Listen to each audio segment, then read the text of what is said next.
Сәлеметсіздер ме балалар, бүгінгі сабаққа қош келдіңіздер. Бүгін біз сіздермен 96-шы сабақ «Отанымды сүйемін» тақырыбын өтетін боламыз.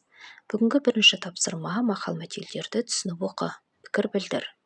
Бірінші мақал: отанды сүю отбасыңнан басталады.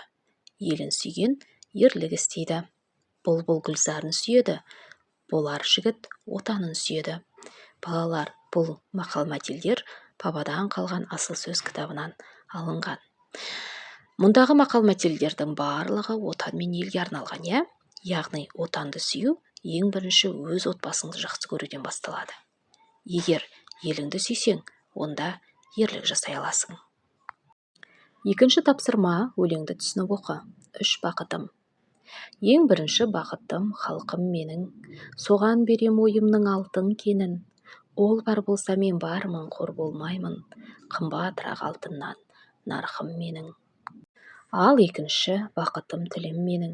Тас жүректі тіліммен тілім дедім, кейде дүниеден түңілсем де, қасиетті тілімнен түңілмедім. Бақытым бар үшінші отан деген. Кім мықты десе біреу отан дерем, оты сөнген жалғанда жанбарсың ба, ойланбай-ақ келдағы отал менен. Балалар, өлеңнің авторы Мұқағали Мақатаев. Үшінші тапсырма: түсініп оқы.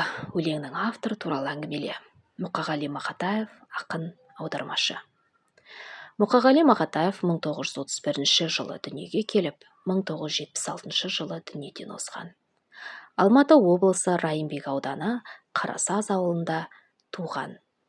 Оның өмір дастан, аманат атты өлең жинақтары жарық көрген. Оның өлеңдеріне көптеген әндер жазылған. Төртінші тапсырма: бақыт ұғымына 5 сөз ойластыр. Балалар, бақыт ұғымына мынандай 5 сөзді қостым: махаббат, денсаулық, еркіндік, тыныштық және де табыс. 5-ші тапсырма: өлеңдегі ақын ойын өрбітіп көр. Тағы нені бақыт деп санайсың?